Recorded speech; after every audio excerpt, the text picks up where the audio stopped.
ये कैसी विचित्र मांग है गुरुदेव। ये वरदान मांगकर तो ससुर ने स्वयं को अमर करने का उपाय कर लिया था।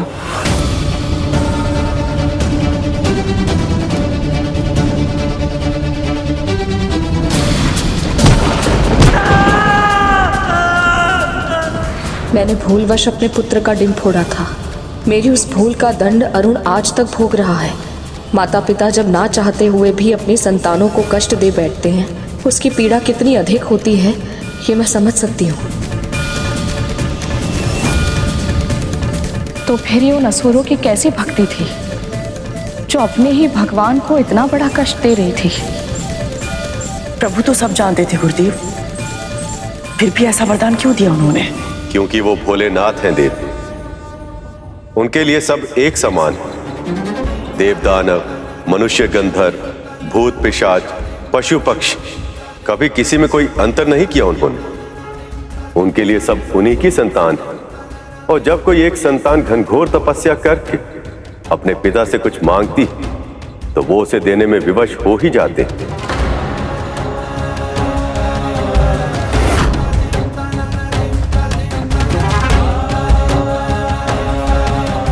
मौन क्यों है महादेव?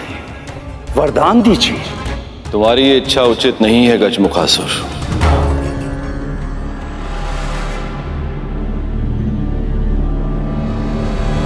परंतु तुम्हें तुम्हारी तपस्या का फल अवश्य प्राप्त होगा।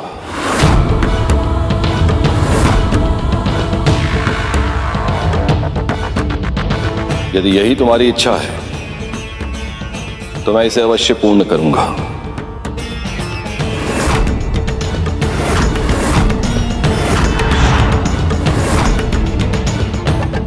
महादेव की जय हो। धन्यवाद महादेव। स्मरण रखना, ऐसा असाधारण वरदान मांगकर तुमने अभूतपूर्व शक्ति प्राप्त कर ली है, जिसकी सहायता से तुम किसी का भी दमन कर सकते हो, किसी पर भी शासन कर सकते हो।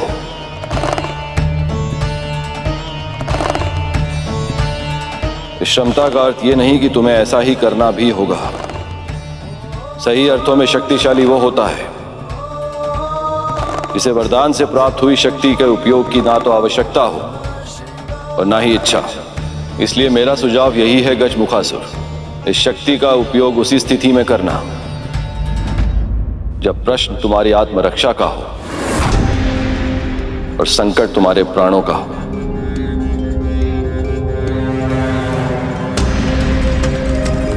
मैं स्मरण रखूंगा महादेव।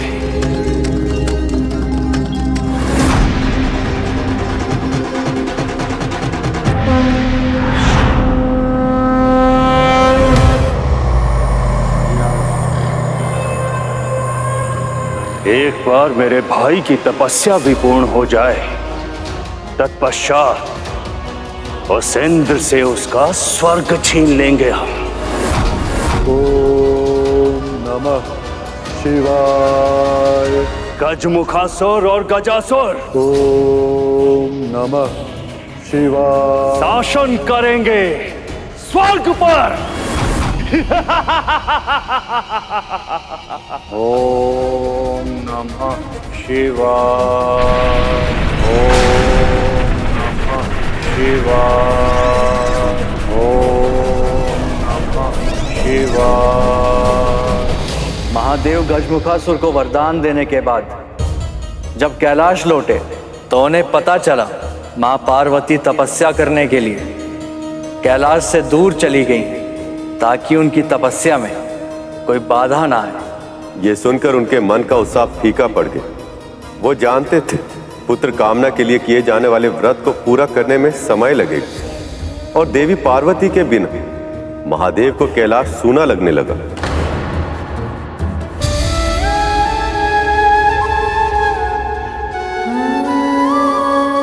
मैं भैया विष्णु के अवतार कृष्ण जैसा ही एक बालक चाहती हूँ जिसे मैं गोद में खिला सकूं।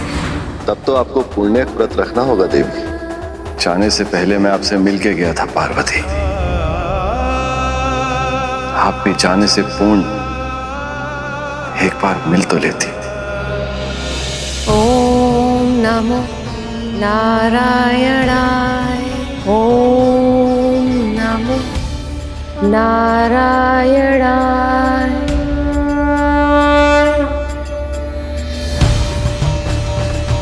ओम नमो नारायणाय।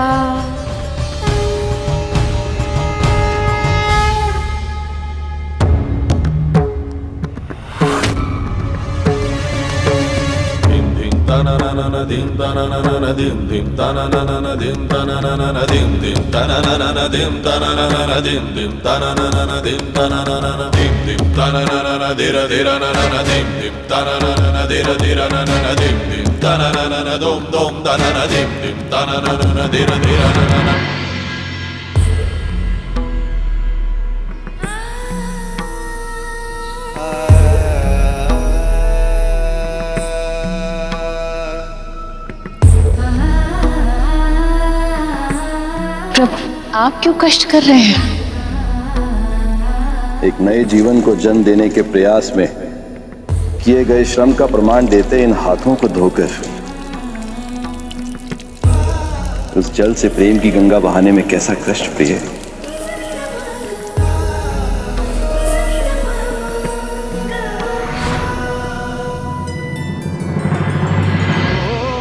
हे प्रिय, आपसे विरह के कारण यह प्रकृति भी उदास है और इसी प्रकार मेरा मन बहुत विचलित हो रहा है। ओम नमो नारायणाय। ओम नमो नारायणाय।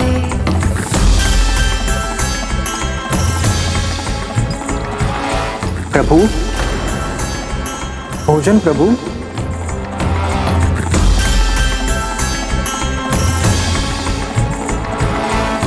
भूख नहीं है नंदी।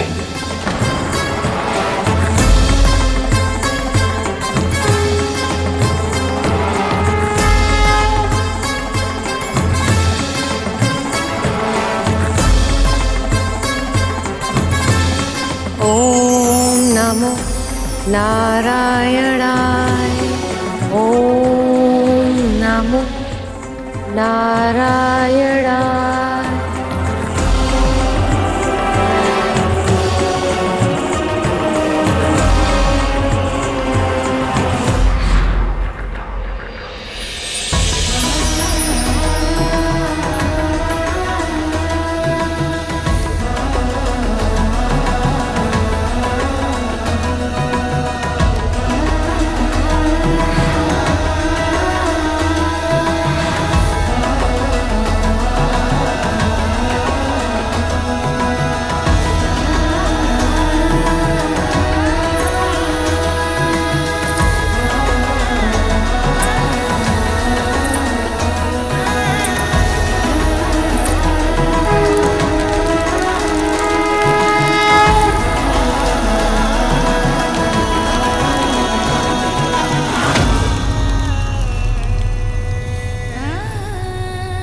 प्रिय, प्रिय, प्रिय, प्रिय।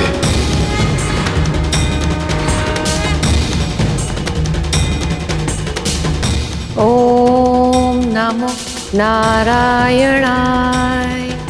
ओम नमो नारायणाय। ओम नमो नारायणाय। ओम नमो नारायणाय। ओम नमो नारायणाय। बहन पार्वती,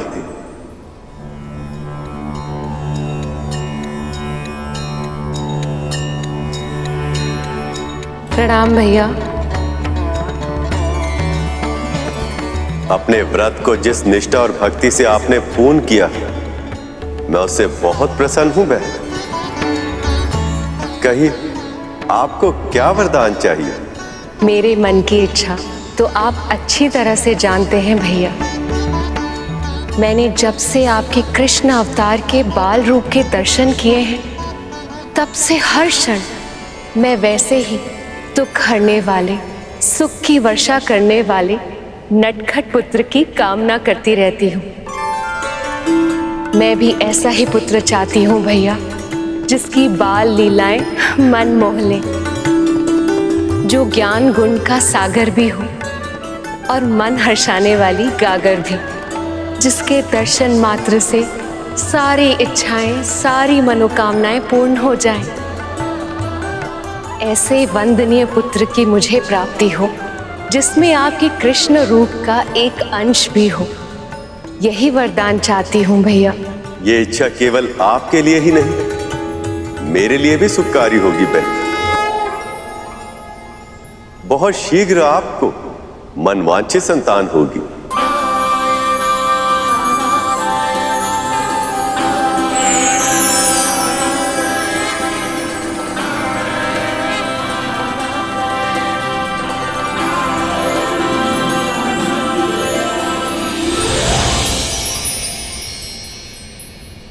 मेरा व्रत पूर्ण हुआ महादेव। अब हमें ऐसा पुत्र प्राप्त होगा जो हमारे जीवन को अंतहीन प्रसन्नता से भर देगा। मुझे आभास है प्रभु, मेरे बिना आपने इतने समय तक विरह के क्षण कैसे काटे होंगे, पर अब मैं आपके पास आ रही हूँ प्रभु। बहुत शीघ्र आपके दर्शन करूंगी मैं। पार्वती वापस आ रही। नंदी, सुना तुमने? आज बहुत समय बाद मैं इतना प्रसन्न हुआ हूं। देवी पार्वती कैलाश वापस आ रही। और यही नहीं, एक और शुभ समाचार भी है। देवी पार्वती का व्रत सफल हुआ। अब शीघ्र ही सखा विष्णु के काना अवतार जैसा एक बहुत ही नटखट, बहुत ही मनोहर शिशु कैलाश पर्वत पे भी खिलेगा। प्रभु, आपको बहुत बहुत बधाई। मुझे, इन सभी शिवगणों को, समस्त कैलाश को, समस्त विश्व को बहुत बहुत बधाई। मुझे स्मरण है प्रभु, जब मैंने श्री कृष्ण के बाल रूप के दर्शन किए थे, वो कितने मनमोहक लग रहे थे। मेरा तो मन था कि उन्हें अपनी पीठ पर बिठाकर पूरा दिन यहाँ से वहां घुमाता रहूं। और अब मैं बिल्कुल ऐसा ही करूंगा प्रभु। मैं उस नन्हे बालक के साथ बहुत खेलूंगा, उसके लिए गाना भी गाऊंगा, बिल्कुल ऐसे ही आनंद मग्न होके उसके साथ नृत्य भी करूंगा।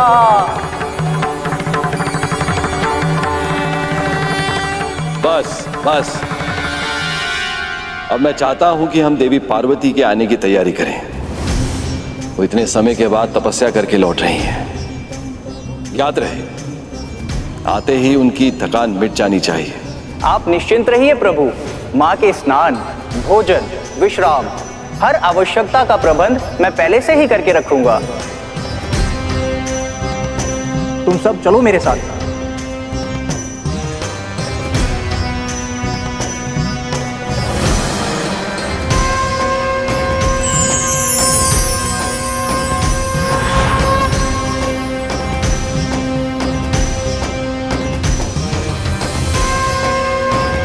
शीघ्र आइए पार्वती। प्रतीक्षा का एक एक क्षण और भी अधिक भारी लगने लगा है। ओम नमः शिवाय। ओम नमः शिवाय। ओम नमः शिवाय। ओम नमः शिवाय। मुझे गजासुर के तप को पूर्ण करने जाना ही होगा। शिवाय। ओम नमः शिवाय। ओम नमः शिवाय।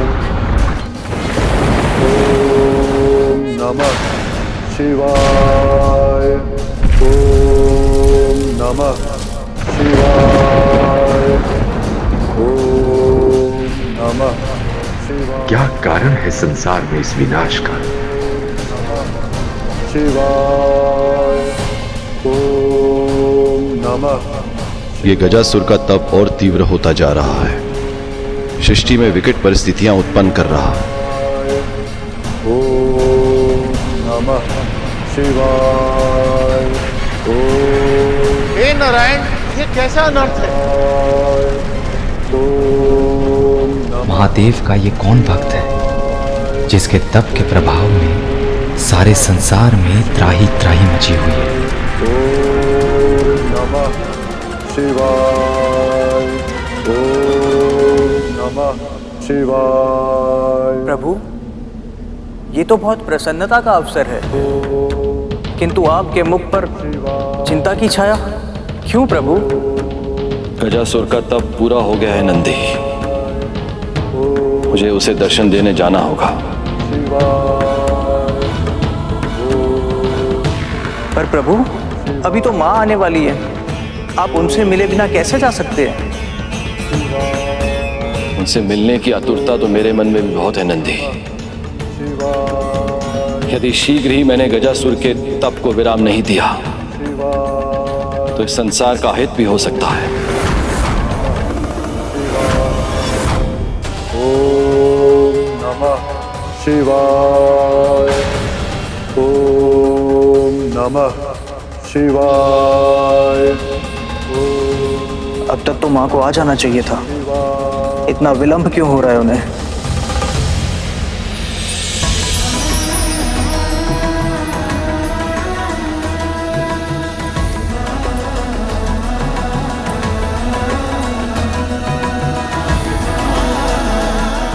महादेव को ये फूल बहुत पसंद है, उनके लिए ले जाती हूँ। उन्हें देखकर वो प्रसन्न हो जाएंगे। ओम नमः शिवाय।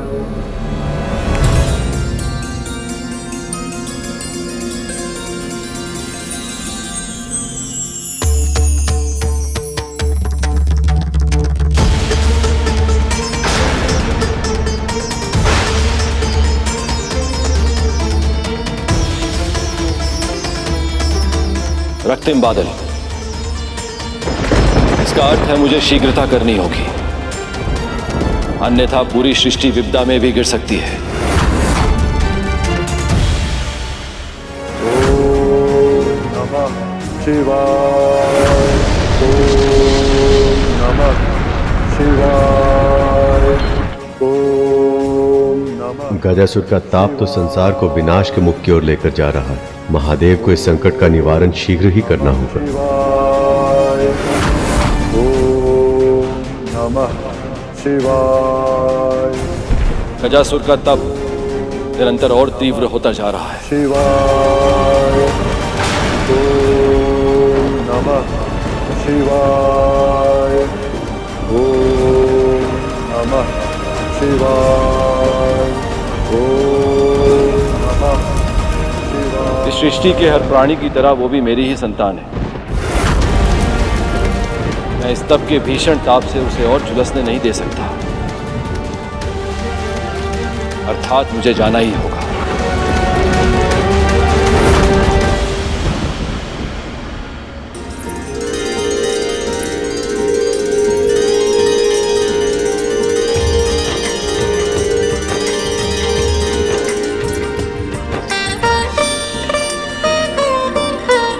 लंबे विरह के बाद होने वाले मिलन की प्रसन्नता से खिले ये फूल, प्रेम की कभी न समाप्त होने वाली आँच से जलते ये दीप, और यहाँ तक कि मेरे प्रिय भोजन की सुगंध, ये सब मुझे बता रहे हैं कि महादेव ने मेरे स्वागत की कितनी विशेष तैयारी की है। परंतु वो स्वयं कहाँ है? ओम नमः शिवाय। ओम नमः शिवाय।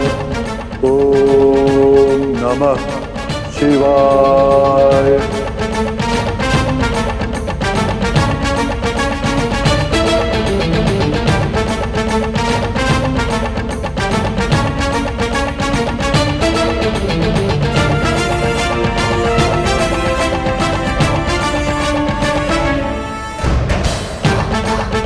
शिव पार्वती एक दूसरे को मिल नहीं पाए क्योंकि उन्हें ज्ञात नहीं था कि ये विरह बहुत ही लंबा होने वाला है।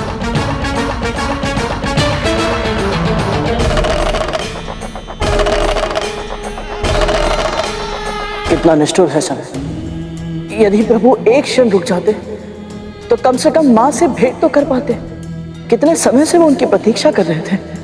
और माँ भी कितनी उत्साहित थी प्रभु से मिलने के लिए, पुत्र प्राप्ति की सूचना देने के लिए, अपनी प्रसन्नता प्रभु के साथ बांटने के लिए। परंतु कैलाश में महादेव को ना पाकर माँ को कितनी पीड़ा हुई होगी। प्रणाम स्वीकार कीजिए स्वामी।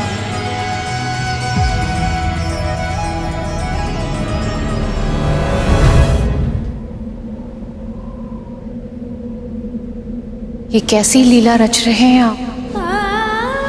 कैलाश का कण कण मुझे बता रहा कि आप मेरी प्रतीक्षा में व्याकुल थे, परंतु अब जब मैं यहाँ आ गई तो आप मुझे अपने दर्शन नहीं दे। ऐसा क्यों प्रभु? कहाँ हैं आप? यहाँ देवी पार्वती प्रभु महादेव से मिलने की प्रतीक्षा कर रही थी और उधर गजासुर ने अपने भाई के साथ महादेव से वरदान लेने का प्रण किया था। चाहे कुछ भी क्यों ना हो जाए, महादेव को वहां से जाने मत देना।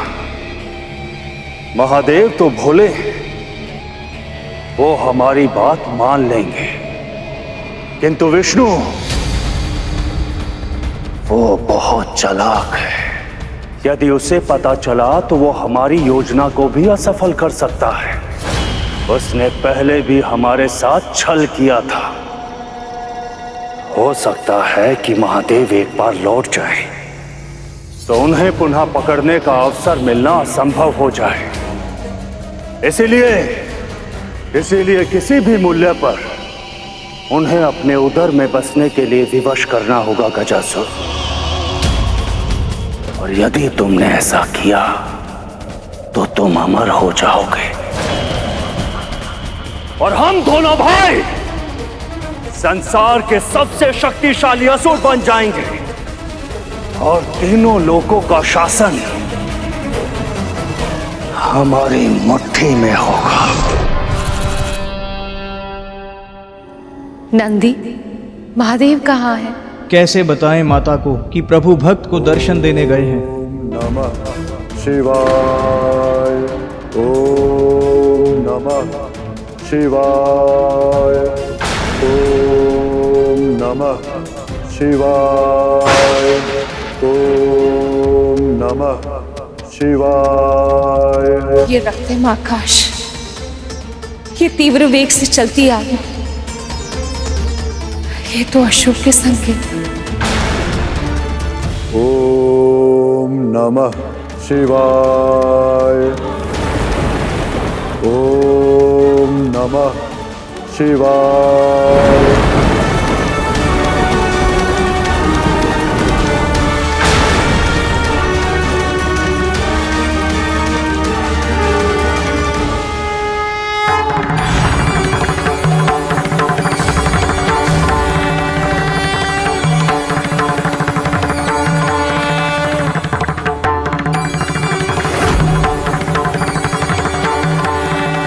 महादेव,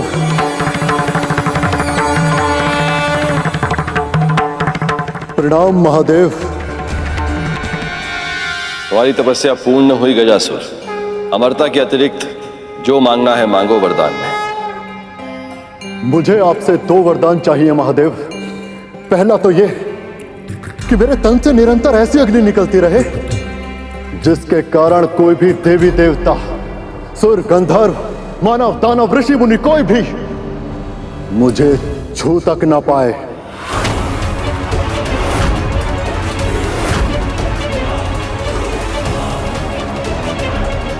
तथास्तु।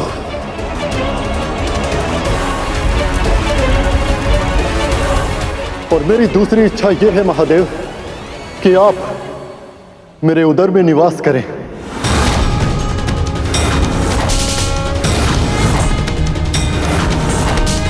अब से यही आपका निवास स्थान होगा प्रभु, सदैव सदैव के लिए।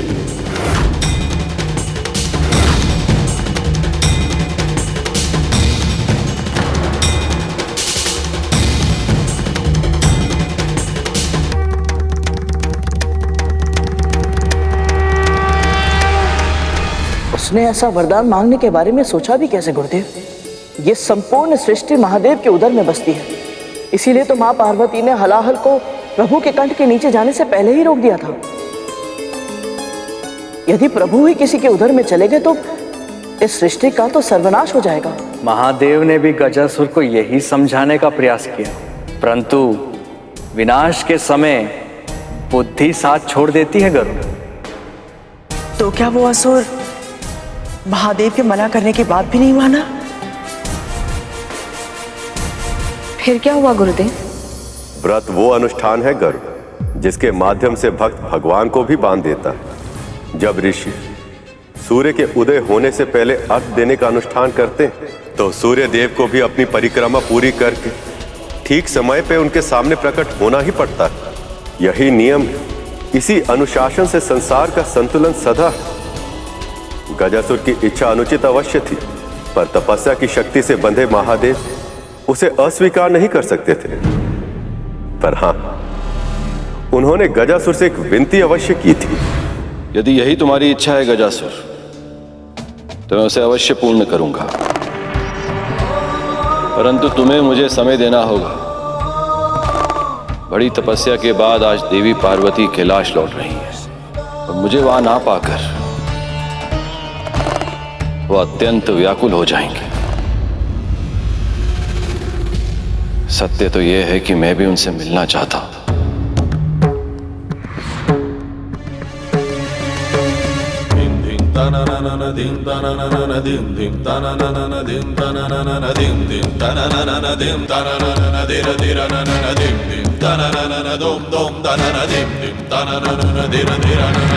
भले ही मेरा मिलन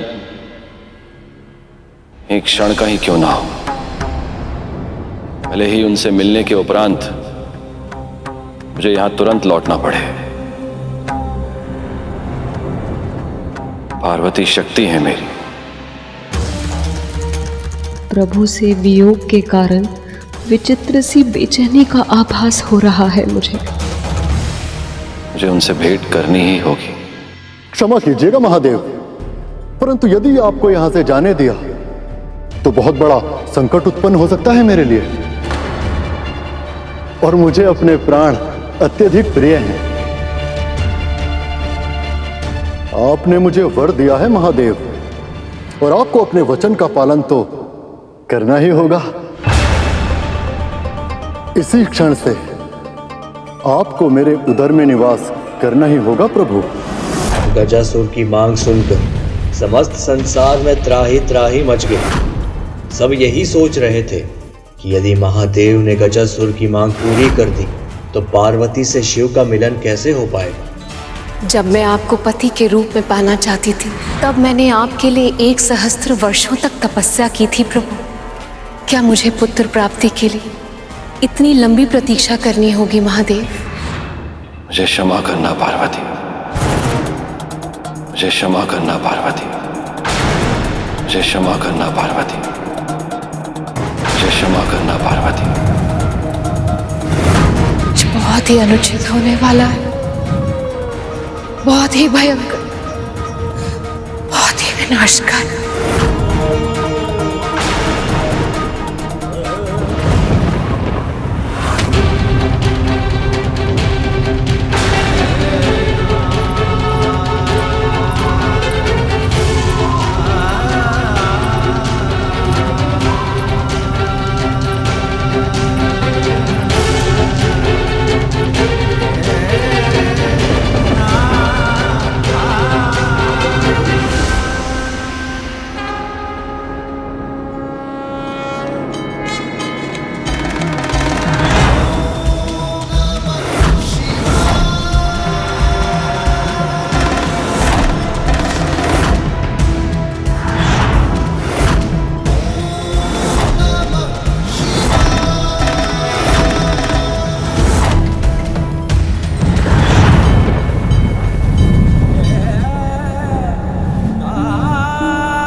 नंदी जी, माता को ये क्या हो रहा है?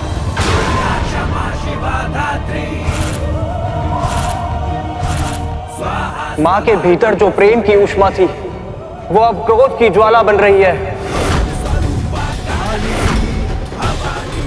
माँ अपना रौद्र अवतार दुर्गा अवतार ले रही है।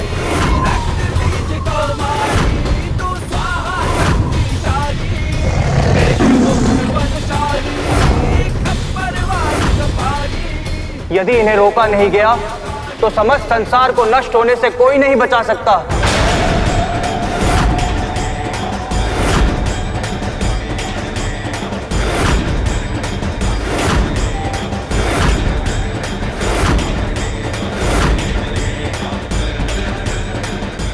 ब्रह्मा विष्णु प्रकट हो। जब स्वयं शक्ति ही क्रोध करे तो इस जगत की रक्षा कौन करे? सखी पार्वती के क्रोध को शांत करने की क्षमता केवल महादेव में है, ब्रह्मदेव। और अब वही गजासुर के उदर में है। ऐसे में कौन शांत करा सकता है इन्हें? मैं नहीं जानता मैं इन्हें शांत कैसे करूंगा। हम सब साक्षी हैं। जब महादेव को देवी पार्वती का विरह सहना पड़ा था तो सभी प्राणी त्राही त्राही कर उठे थे। ऐसा तांडव हुआ था कि यह संसार विनाश के द्वार पर आ खड़ा था। देवी पार्वती भी महादेव की अर्धांगिनी है, उनकी शक्ति है। इसलिए जब इन्हें क्रोध आएगा तो वो क्या करेंगे ये मैं भी नहीं जानता।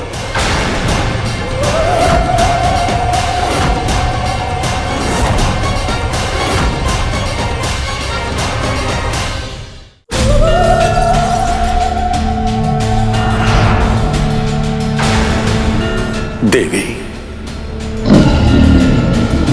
आपके पास तो हर क्षण का लेखा जोखा होता है। बताइए, कहाँ है महादेव?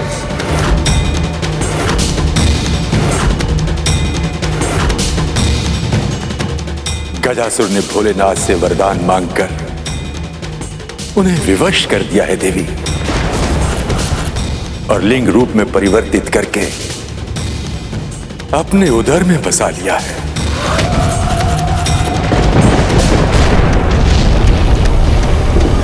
गजासुर! गजासुर! गजासुर!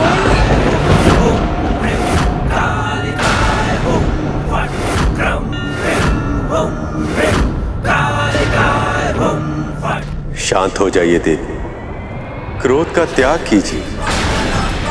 इस संसार में सब आपकी ही तो संतानें हैं। उनके बारे में सोचिए देवी। आपके इस रौद्र रूप से सब नष्ट हो जाएगा। शांत हो जाइए। कितने निष्ठुर हैं आप! आप तो इस संसार के संचालक हैं और फिर भी आपने मेरे साथ इतना बड़ा अन्याय कर दिया। मुझे मनवांछित वरदान तो दिया, पर मेरे पति की, अपने सखा महादेव की रक्षा नहीं की आपने।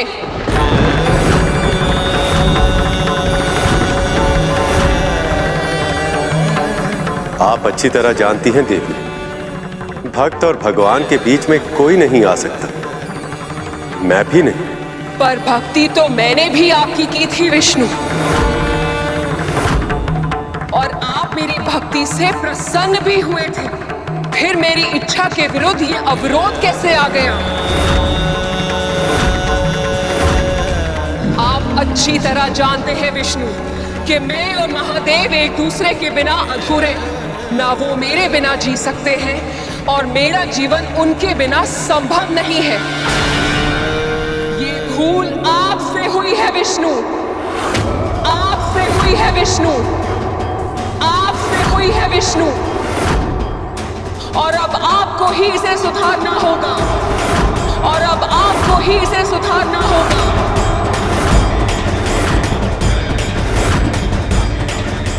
महादेव को वापस लेकर आना होगा आपको।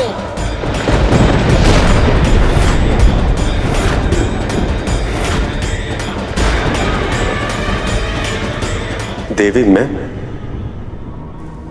मैं कैसे? क्यों और कैसे का उत्तर आप स्वयं खोजिए विष्णु, पर कब का उत्तर मैं आपको अवश्य दूंगी। मंगल स्नान के बाद मेरी पूजा समाप्त होने से पहले तक यदि महादेव मेरे पास वापस नहीं आए तो मैं आपकी प्रतीक्षा नहीं करूंगी। स्वयं उस गजासुर का वध करके अपने पति को मुक्त कराऊंगी मैं।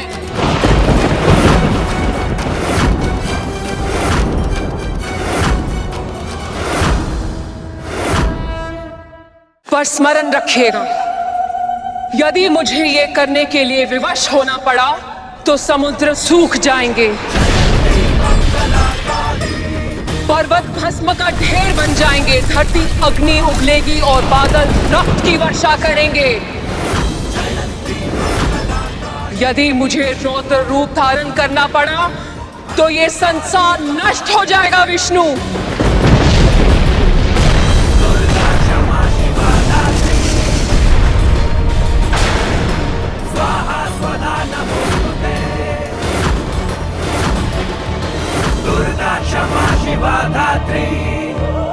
और ये आप भी जानते हैं कि मेरे उस अवतार के क्रोध पर महादेव के अतिरिक्त और कोई नियंत्रण नहीं पा सकता, स्वयं मैं भी नहीं।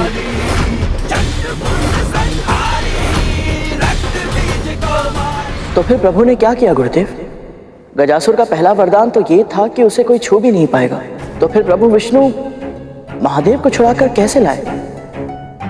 प्रभु विष्णु के लिए समस्या केवल गजासुर नहीं था, उसका भाई गजमुखासुर भी था, जो सृष्टि में अंधेरा होते ही समझ गया था कि उसके भाई की तपस्या पूरी हो गई और अब वो अपनी शक्तियों का प्रयोग करने के लिए स्वतंत्र है। संसार पर ऐसी भीषण विपदा पड़ी थी जो ना तो किसी ने कभी देखी थी और ना ही सुनी थी। प्रभु विष्णु और ब्रह्मदेव के पास इन दोनों समस्याओं में से किसी का भी समाधान नहीं था और समय उनके हाथों से सूखी रेत की तरह फिसलता जा रहा है, क्योंकि देवी पार्वती अपना मंगल स्नान आरंभ कर चुकी थी।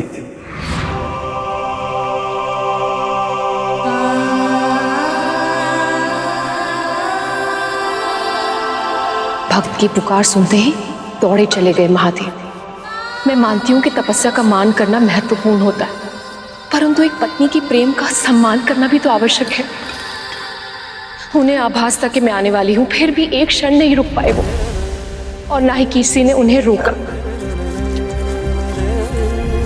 इस पूरे कैलाश पर ऐसा कोई नहीं है जिसे मेरी भावनाओं की चिंता हो, जिसके लिए मेरी इच्छाओं का मान रखना महत्वपूर्ण हो।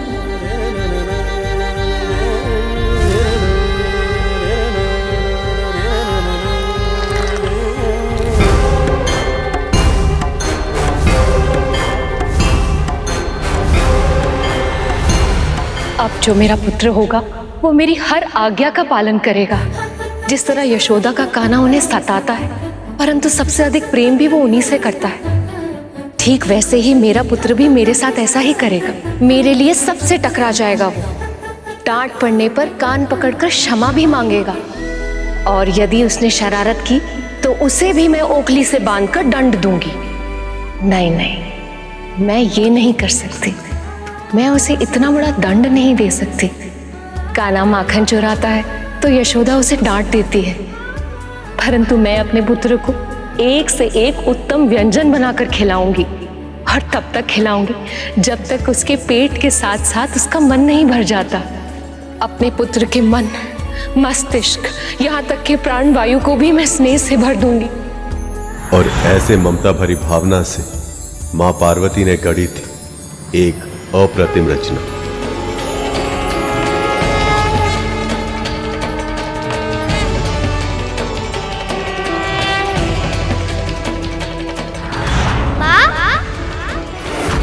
अभी जो मैंने अनुभव किया,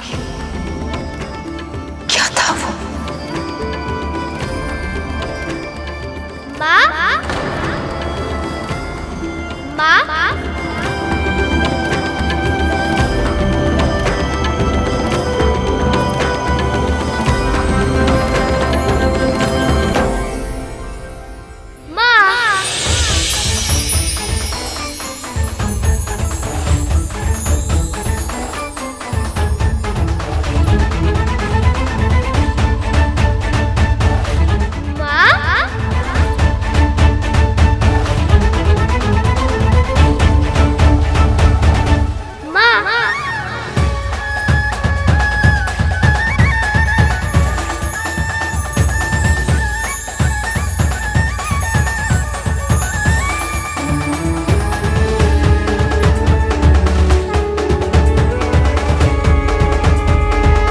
और इस सुंदर बालक को देखकर मां पार्वती ऐसे मोहित हुई कि अपने ही पुत्र को पहचान नहीं पाई।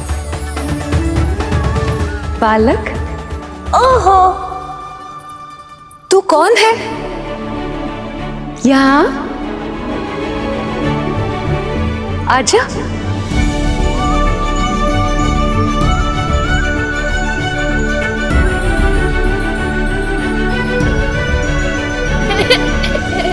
अरे बालक, रुक तो। अरे बता तो कौन है तू? अपने नन्हे नन्हे पगों से यूं ठुमक ठुमक के मेरे हृदय में ही प्रवेश कर लिया तूने तो। रुक रुक जा।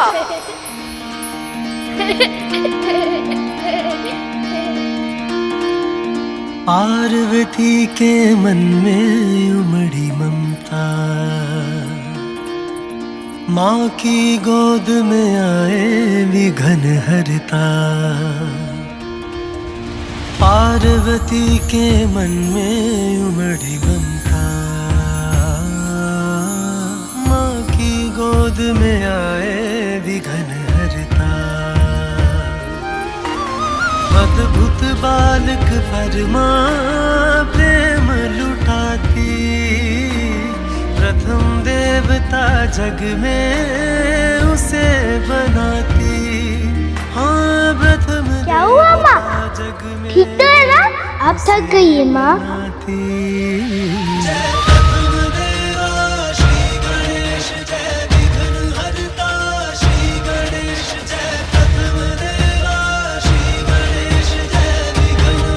ये लीजिए, जल पीजिए माँ।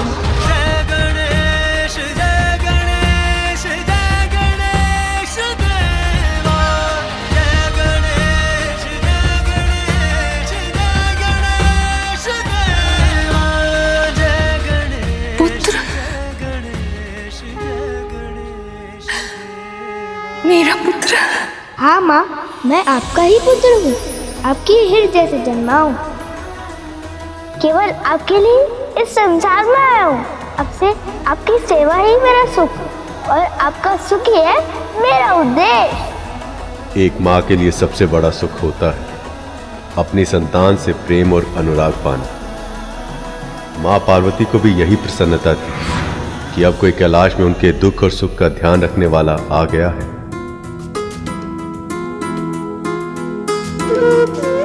माँ और पुत्र का मिलन तो सदैव ही सुखद होता है, तो फिर आप सभी माँओं की आंखों में आंसुओं का आभास क्यों हो रहा है मुझे? यही तो इस संबंध की विशेषता है गर्ग। वैसे तो देवी पार्वती शक्ति स्वरूपा महादेव के साथ अर्ध नारीश्वर है, अपने आप में हर तरह से संपूर्ण। किंतु जब एक स्त्री मां बनती, अपनी संतान को अपने वक्ष से लगाती, तो उस समय उसे जिस पूर्णता, जिस सुख का आभास होता है, वो केवल एक मां ही समझ सकती है। इस पूरे संसार में एक स्त्री का अपनी संतान को जन्म देने से अधिक सुंदर, अधिक अलौकिक और कुछ भी नहीं कर। और गणेश तो केवल और केवल देवी पार्वती से ही उत्पन्न हुए थे। पर महादेव का क्या हुआ? वो तो अपने पुत्र के जन्म के समय ही उपस्थित नहीं रह पाए। हाँ गुरुदेव, प्रभु विष्णु ने तो वचन दिया था कि माँ पार्वती के मंगल स्नान के बाद उनकी पूजा समाप्त होने से पहले वो महादेव को ले आएंगे। तो फिर उन्होंने अपना वचन पूरा कैसे नहीं किया? गरुड़ सही प्रश्न पूछ रहा है। यही जिज्ञासा और इसका उत्तर ही गरुड़ को वो ज्ञान देंगे जिससे उसको भविष्य में लाभ होगा। गणेश का जीवन हर मनुष्य के लिए मार्गदर्शक होता है और यही ज्ञान गरुड़ का भी मार्गदर्शन करेगा मेरा वाहन बनने में। प्रभु विष्णु के साथ साथ ब्रह्मदेव, देवराजेंद्र, नंदी, श्रृंगी और अन्य शिवगण भी इसी पहेली में उलझे थे जब अपने प्रभु की समस्या का समाधान करने के लिए देव ऋषि नारद वहां आए। नारायण नारायण। महादेव को अपने उदर में बसाकर गजासुर स्वयं को अमर समझने लगा है प्रभु, और उसने घोषणा की है कि अब वो तीनों लोकों का स्वामी है। आज अपना राज्याभिषेक कर रहा है वो, जिसमें उसने स्वर्ग की अप्सराओं और गंधर्वों को गायन के लिए आमंत्रित किया है। यदि देवराज ने इस आमंत्रण को अस्वीकार कर दिया तो इसे वो अपनी सत्ता की चुनौती समझेगा और कल ही स्वर्ग पर आक्रमण कर देगा। नारायण नारायण। प्रभु, यदि ऐसा हो गया तो स्वर्ग को बचाना असंभव होगा, क्योंकि जब तक उसके उदर में महादेव विद्यमान है उसे हराना संभव ही नहीं है। प्रभु, अब हम क्या करें प्रभु? जिसे आप समस्या समझ रहे हैं देवराज, वही तो अवसर है। यदि गजासुर चाहता है कि कला का प्रदर्शन हो तो अब ऐसा ही होगा।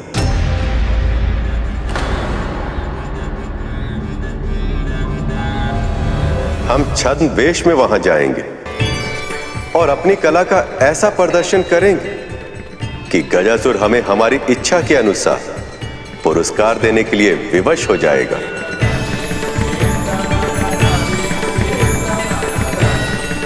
आपकी योजना अद्भुत है, अद्भुत है प्रभु, अद्भुत।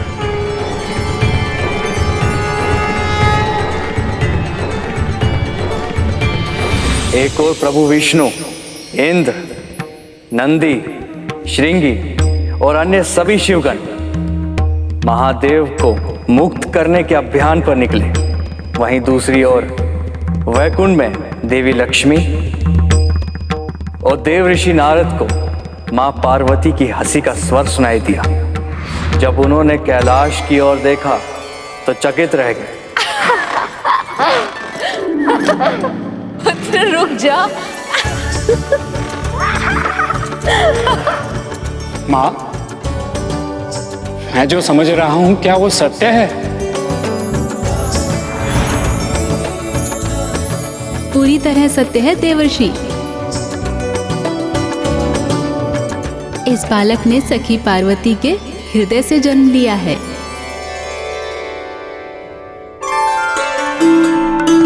और उनकी इच्छा अनुसार ये भी प्रभु नारायण के श्री कृष्ण अवतार की तरह नटखट और मनमोहक है।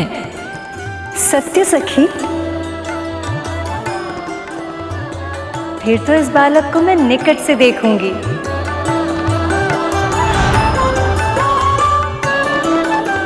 इससे भेंट की इच्छा तो मेरे मन में भी है। नारायण नारायण। माओ को अपने आकर्षण में बांध लेना और स्वयं ममता की डोरी में बन जाना, ये तो कोई आपसे सीखे प्रभु। बस कर पुत्र, बस रुक जा, आगे आ। बहुत थक गया होगा ना? चल तेरा हाथ मुंह धुला के तुझे भोजन करा देती हूँ। बहुत भूख लगी होगी ना? पुत्र को भूख लगी है, क्यों उससे पहले माँ को कैसे पता चल जाता है?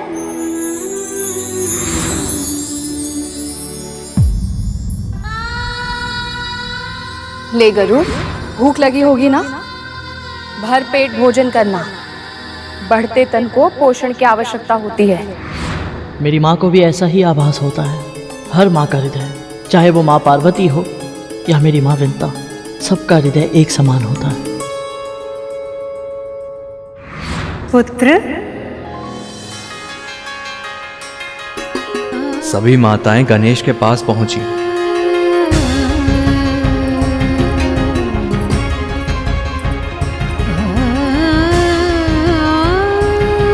माँ का हृदय पुत्र के उदर से जुड़ा होता है। जब पुत्र को भूख लगती है ना, माँ का हृदय अशांत हो जाता है। फिर माँ को ज्ञात हो जाता है कि पुत्र को भूख लगी है। समझे? बात तो आपने अच्छी नहीं, पर अब है कौन? अरे पुत्र, ये आपकी प्रिय मामी जी हैं, देवी लक्ष्मी। प्रणाम करो। प्रणाम मामी जी। सदा समृद्ध रहो।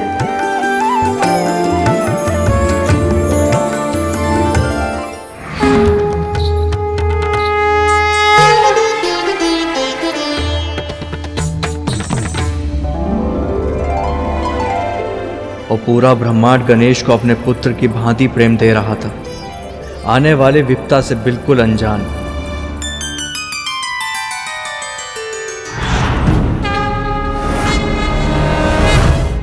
आप सब कौन है? हम तुम्हारी माँ हैं।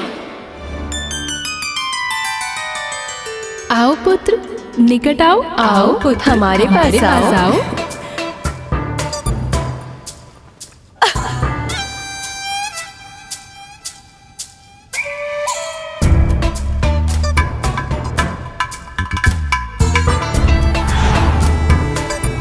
तो कैलाश में ऐसा कोई आ ही गया।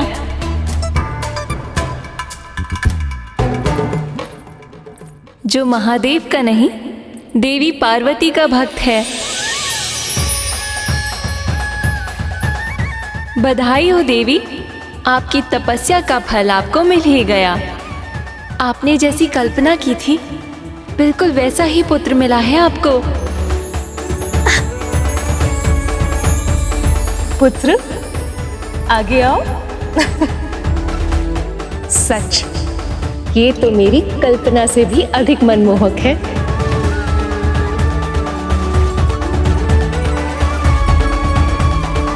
उस बालक ने न केवल देवी पार्वती बल्कि सभी माओं का मन मोह लिया। उधर प्रभु विष्णु कथावाचक का छद्म वेश धारण करके देवराज इंद्र, नंदी, श्रृंगी और अन्य शिवगणों के साथ गजासुर की राजसभा के निकट जा पहुंचे। माता पार्वती से किया वचन निभाने और महादेव को गजासुर के उदर से निकालने। वो देख रहे हैं आप सब, वही है गजासुर का स्वर्ण महल।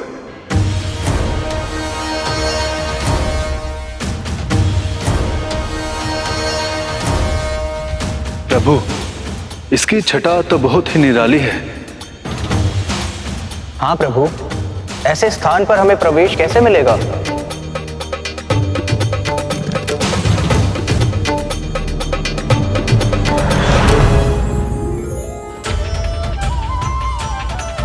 विलक्षण प्रभु, विलक्षण। ये रूप विलक्षण है। बस अब यही आशा है प्रभु कि जिस कार्य की सिद्धि के लिए ये रूप धारण किया है वो पूरा हो जाए। हम महादेव को निश्चिंत ही मुक्त कराएंगे।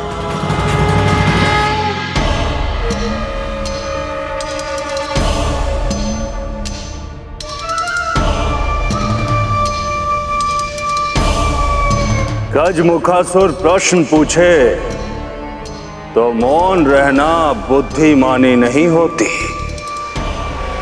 कौन हो तुम सब और यहाँ क्यों आए हो?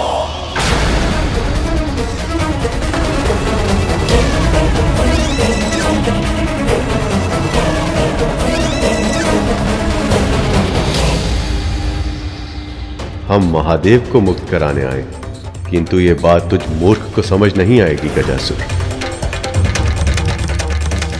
हम सब कथावाचक हैं महाराज।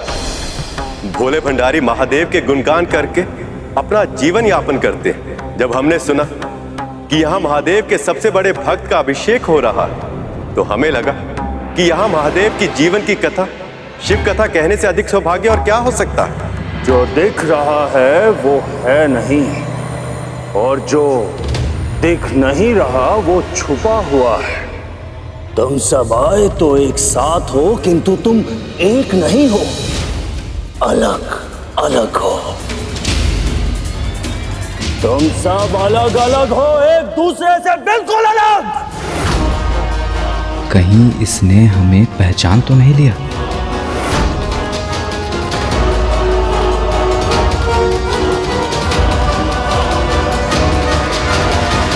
आप सही कह रहे हैं महाराज, हम सब अलग अलग ही हैं।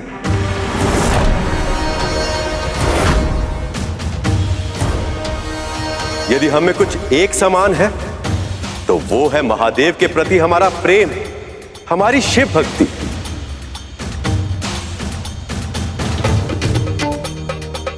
अब आप ही बताइए, इससे अधिक महत्वपूर्ण और क्या हो सकता है? तुम सब सत्य कहा तुमने, परंतु अब कहते ही रहोगे या कुछ सुनाओगे भी? शिव कथा सुनने के लिए अत्यधिक आतुर हूं मैं। राक्षस होकर भी इसकी भक्ति भावना कितनी शुद्ध है।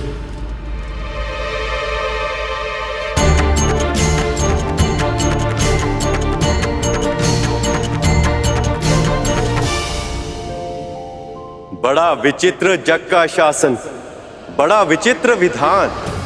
समाप्त हो जब एक कथा, आरंभ हो दूसरा गान। पर जग की माया में डूबा जो, वो ये देख न पाए। संदेश यही इस कथा का, जो अब ये वाचक सुनाए। पिता दक्ष ने अपमान किया सती पति का, महायज्ञ में नहीं बुलाया, रखा ना आसन पशुपति का। सती स्वामी का देख निरादर, यज्ञ अग्नि में भस्म हुई। पत्नी रक्षा हित दौड़े शिव पर, पल भर की बस देर हुई। होना था जो विनाश हो चुका, प्राण प्रिया थी जा चुकी। खुला रुद्र का नेत्र तीसरा, क्रोधा अग्नि दहक उठी। शिव जो कल्याणकारी है संतुलन के साधक। मृत प्रिया को हाथों में लेकर अब थे विनाश को आतुर। जिस सृष्टि में प्रिया नहीं, वो सृष्टि कैसी कैसा जीवन। अब मृत्यु ही बस सत्य बने, अब हो बस तांडव नर्तन। एको प्रभु विष्णु अपनी योजना को सुदृढ़ कर रहे थे, तो दूसरी ओर मां पार्वती और उनके पुत्र के बीच स्नेह संबंध का सूत्र और भी सुदृढ़ होता जा रहा था। आप सब मेरे पुत्र के जन्म के शुभ अवसर पर मेरी प्रसन्नता को साझा करने आए। इसके लिए मैं आप सबको बहुत बहुत धन्यवाद कहती हूँ।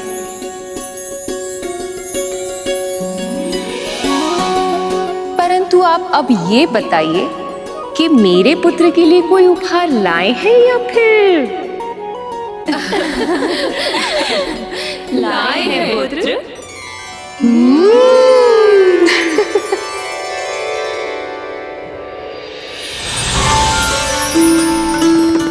पुत्र, ये सारे वस्त्र आपके लिए हैं। इसमें से जो प्रिय लगे उसे चुन लो।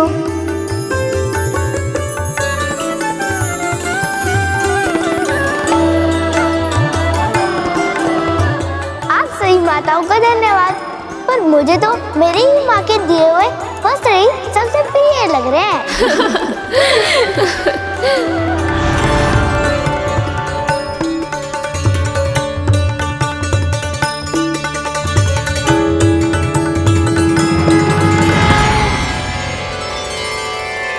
फूलों का श्रृंगार रूप सज्जा के लिए आवश्यक होता है पुत्र। स्वयं चुनो, इनमें से कौन से पुष्प सबसे अधिक प्रिय हैं तुम्हें।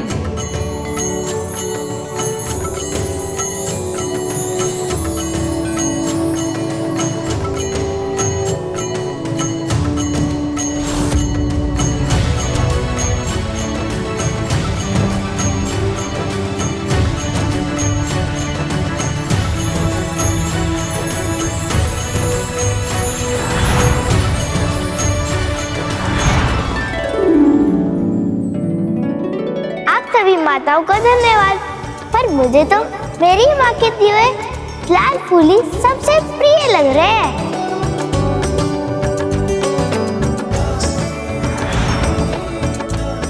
सखियों, पुत्र को ज्ञात है कि सखी पार्वती क्या उपहार देने वाली है, और उस उपहार के सामने ये हमारा उपहार का चुनाव कभी नहीं करेगा।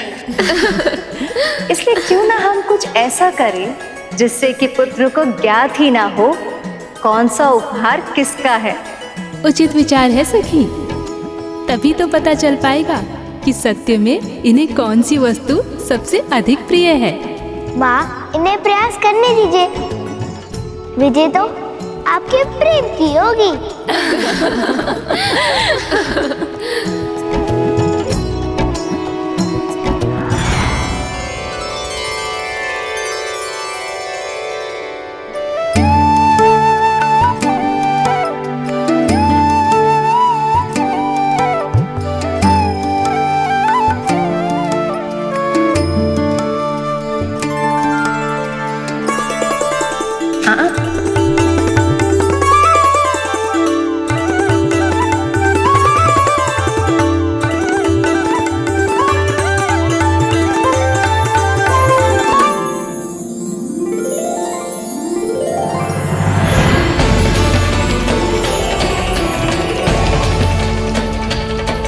ये तो पकवान की सुगंध है।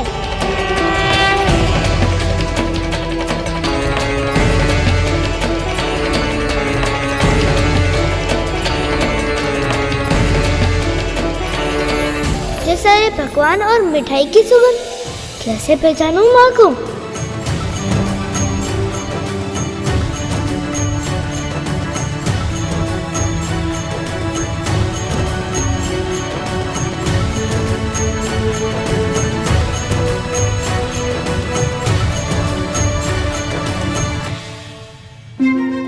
हलवा,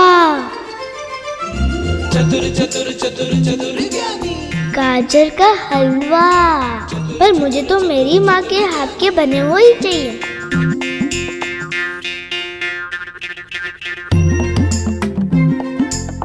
मखाने की खीर, अवश्य माँ लक्ष्मी की होगी, लेकिन माँ कहाँ है? लड्डू।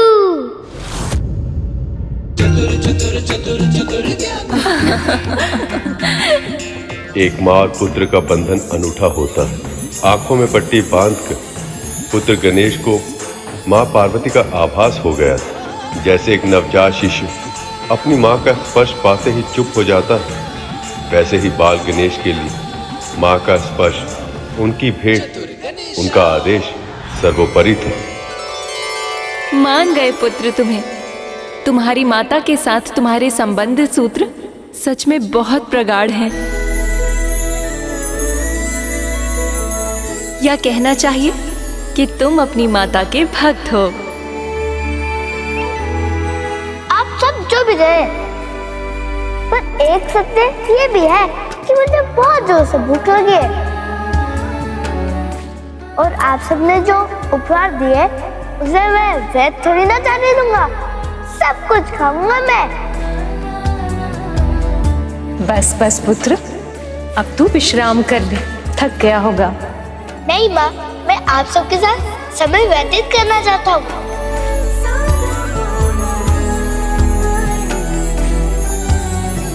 वो थक माँ गई हैं और विश्राम करने के लिए मुझे कह रही हैं।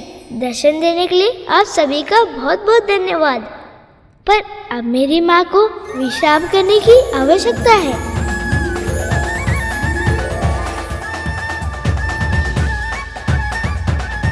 इतनी चिंता करता है मेरी, इतना ध्यान रखता है। ऐसा ही तो पुत्र चाहा था मैंने। मेरी इच्छा पूरी हो गई, परंतु प्रभु को हमारे पुत्र से मिलाने की प्रतीक्षा नहीं की जा रही मुझसे। कैलाश में देवी पार्वती को लग रहा था जैसे इस पुत्र ने जन्म लेते ही उनके सब दुख हर लिए, और उधर पाताल में प्रभु विष्णु गजासुर के सामने महादेव और देवी पार्वती का प्रसंग सुनाकर महादेव को गजासुर के उदर से निकालने का प्रयास कर रहे थे। शिव की पीड़ा असहनीय थी। प्रिया से अनंत विरह की वेदना उनके तन के कण कण से क्रोधाग्नि बनकर फूट रही थी। साक्षात मृत्यु नृत्य कर रही थी। मानो ऐसा लग रहा हो जैसे हर बीते क्षण के साथ प्रलय निकट आ रही। महादेव का संताप विनाश का उद्घोष बन चुका था। संसार का संहार होने ही वाला था। उन्हें रोकना आवश्यक था, किंतु किसी को यह आभास तक नहीं था कि इस असंभव कार्य को संभव कैसे बनाया जाए। तब संसार के संचालक विष्णु सामने आए और उन्होंने कुछ ऐसा किया जो अकल्पनीय था। क्या किया विष्णु ने? अपने सुदर्शन चक्र से उन्होंने देवी सती के मृत तन के 52 भाग कर दिए। वो 52 भाग भारतवर्ष के विभिन्न स्थानों पर जाकर गिरे, जिनसे बने 52 शक्ति पीठ। वही शक्ति पीठ जो देवी सती के प्रखर और प्रेम पूर्वक जीवन के ज्वलन स्मृति चिन्ह के रूप में आज भी विद्यमान है। उधर विष्णु के कल्पनातीत कार्य के बाद महादेव ने अपना तांडव तो रोक दी और उससे संसार की रक्षा भी हो गई, किंतु महादेव का हृदय अब भी शोक से व्याकुल था। सती के रूप में अपनी शक्ति, अपनी आत्मा खो दी थी उन्होंने, और उनके बिना अर्धनारीश्वर अधूरे थे। शिवा और शक्ति को तो मैंने भी अलग किया है, तो क्या संकट मेरे ऊपर भी आ सकता है? अब आप विश्राम कीजिए माँ। जिस तरह थोड़ी देर पहले तू भाग रहा था ना ताकि मैं तुझे पकड़ ना पाऊं, ठीक वैसे ही मेरी नींद भी भाग गई है तेरी मनमोहक बातें सुनकर। इसीलिए तू अब मेरी चिंता छोड़ और ये बता क्या करना चाहता है तू? गोद में आए विघन हरता। अच्छा, तो झूला झूलना है तुझे? आजा फिर। प्रेम लुटाती प्रथम। आप बैठिए माँ। अरे अरे पुत्र तो तू है, झूला तो मुझे झूलाना चाहिए, तुझे बिठाकर, नहीं तो तू थक जाएगा ना। आपकी सेवा करके मैं थक जाऊं, ऐसा कभी भी नहीं होगा। नारायण नारायण, आपका पुत्र तो बहुत ही विलक्षण है माँ। ये तो केवल आपके ही सुख के बारे में सोचता रहता है। प्रणाम देवर्षि। प्रणाम देवर्षि। आ गया। बहुत ही उचित समय पर आए हैं आप। आप शीघ्र ही इसे आशीर्वाद भी दे दीजिए। अवश्य माँ।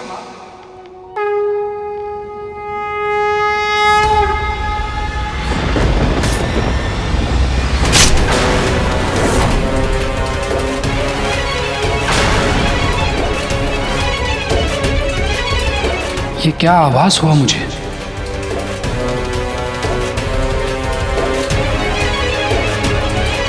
मुझे वरदान दीजिए कि मेरी मृत्यु केवल उसी के हाथों हो पाए जिसका जन्म केवल और केवल माता से हुआ हो, जिसके पिता ने स्वयं उसका शीश काटकर पुनः जोड़ा हो।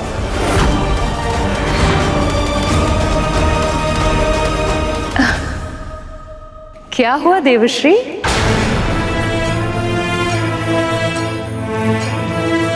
माँ को कैसे बताऊं कि मैं इनके पुत्र को दीर्घायु होने का आशीर्वाद क्यों नहीं दे सकता?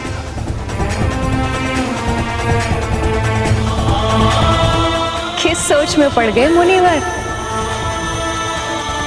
यही कि माँ, इस बालक का जन्म जितना विशेष है, इसका जीवन भी उतना ही विशेष है। और मुझे पूरा विश्वास है इसकी जीवन यात्रा बहुत ही रोचक और दीर्घ होगी। नारायण नारायण। अब क्षमा कीजिएगा मां, मुझे जाना होगा।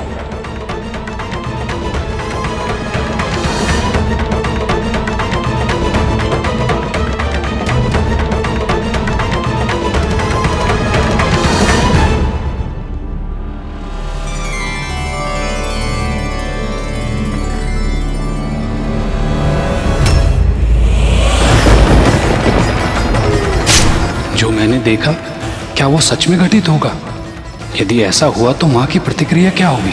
ये क्या आभास हुआ मुझे? एक माँ से कैसे कहूँ कि उसके संतान की आयु अधिक नहीं है? अगर ऐसा हुआ तो माँ शक्ति ये वियोग नहीं सह पाएगी। इसके परिणामों की चर्चा किसके साथ करूं? प्रभु नारायण भी अभी अपने लोक में नहीं है।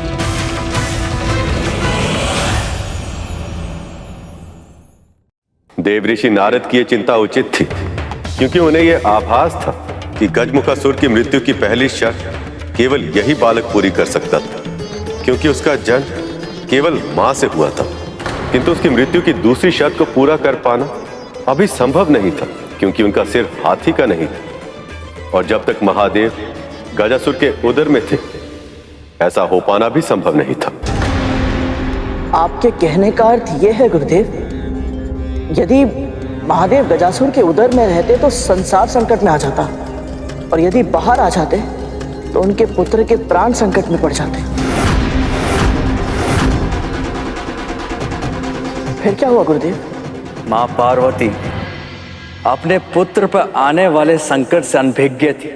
वहां प्रभु विष्णु महादेव को मुक्त कराने का कठिन प्रयास कर रहे थे। जैसे विक्षिप्त हो गए ऐसे अपनी प्रिया की स्मृति में खोकर जोगी बनकर वन वन भटकने लगे।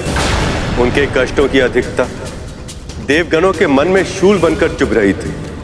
वो जानते थे कि संसार को भोलेनाथ अब तभी मिल सकते हैं जब भोलेनाथ को एक बार फिर से प्रेम मिल जाए। ऐसे में देवी सती का पुनर्जन्म हो देवी पार्वती के रूप में। ओम नमः शिवाय, ओम नमः शिवाय। पर प्रेम के मार्ग में अवरोध तो आते ही। महादेव और उनकी प्रिया को फिर से एक होने में कई वर्ष लगने वाले थे, क्योंकि अपने संताप से भीतर ही भीतर जलते शिव शांति की खोज में तपस्या में लीन हो गए थे। ऐसे में पार्वती ने अपने स्वामी को प्राप्त करने के लिए तपस्या करने का निश्चय किया, पर उनकी मां मैनावती ये नहीं चाहती थी कि उनकी सुकोमल पुत्री इतना भीषण तप करे। पार्वती ने तपस्या में पहले भोजन छोड़ा और केवल पतियों पर निर्वाह करने का निश्चय किया, और बाद में उन्हें भी छोड़ दी। और इसी के कारण उन्हें उनका दूसरा नाम मिला, अपर्णा, अर्थात वो जो पर्ण या पतियों का भी सेवन ना करे। किंतु इतनी भीषण साधना करने के बाद भी वो महादेव का ध्यान तोड़कर उनके हृदय तक नहीं पहुंच पाए। देवों के देव महादेव और मां पार्वती सचमुच प्रेम का आदर्श स्वरूप है। एक दूसरे के साथ देने के लिए, एक दूसरे के साथ रहने के लिए इन दोनों ने कितना कुछ सहा है, और जब जब एक दूसरे से दूर रहते हैं इस संसार पर बहुत बड़ी विपदा आ जाती है। तुमने सही कहा गरुड़, उस समय भी महादेव और मां पार्वती दोनों फिर से एक दूसरे से दूर थे। उन दोनों को ही आभास नहीं था कि कितना बड़ा संकट उनके पुत्र की ओर बढ़ रहा है।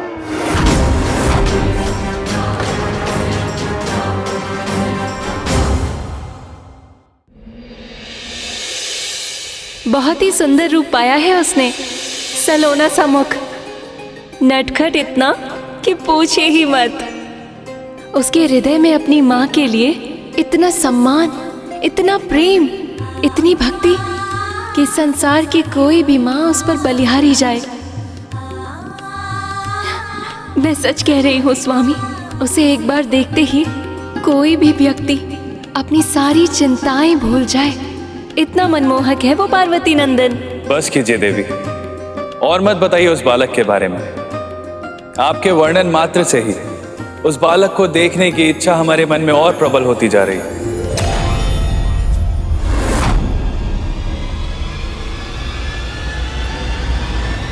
पर देखूंगा तो अनिष्ट हो जाएगा। पर वो तो तब होगा ना स्वामी, जब आप सीधे अपनी दृष्टि उस पर डालेंगे। पर यदि आप किसी वस्तु की ओट से उसे छिपकर देखेंगे तब तो ऐसा कुछ नहीं होगा। परंतु देवी, कई शताब्दियों के बाद ऐसा बालक जन्म लेता है स्वामी।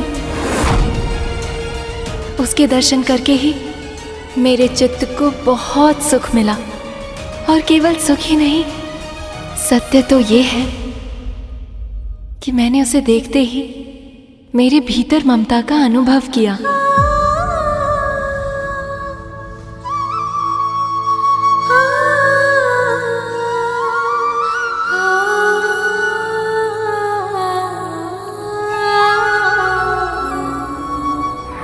माँ,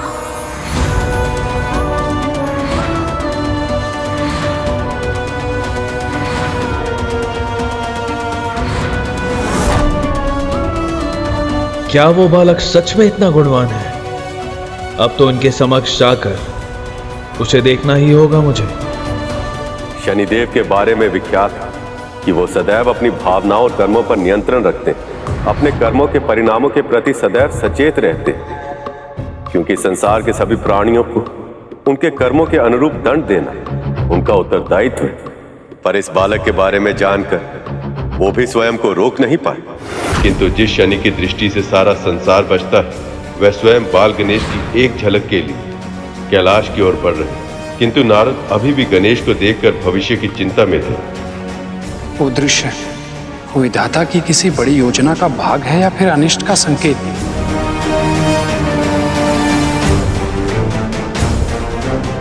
प्रणाम देवऋषि। प्रणाम शनिदेव। आप कैलाश से आ रहे हैं ना? क्या माँ पार्वती का पुत्र सच में बहुत विशेष है? वो संसार के सभी बालकों के गुणों को अपनी कल्पनाओं के सांचे में ढालकर उसका सृजन किया है माँ ने। वो मनमोहक है, सम्मोहक है, मधुर वाणी, विशाल आंखें, लंबी लंबी भुजाएं और उत्तम विचारों की मूर्ति है वो। इस पूरी सृष्टि में भला उस बालक से अधिक विशेष और कौन हो सकता है? देवऋषि की बातों ने मेरा संकल्प और भी दृढ़ कर दिया। धन्यवाद महर्षि। नारायण नारायण।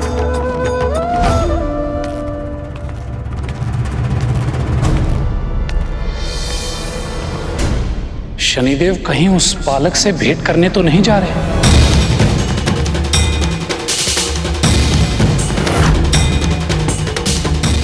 क्या उस बालक पे सच में कोई संकट तो नहीं आने वाला है? और मैंने शनिदेव को उस बालक के बारे में बताकर उचित किया या अनुचित?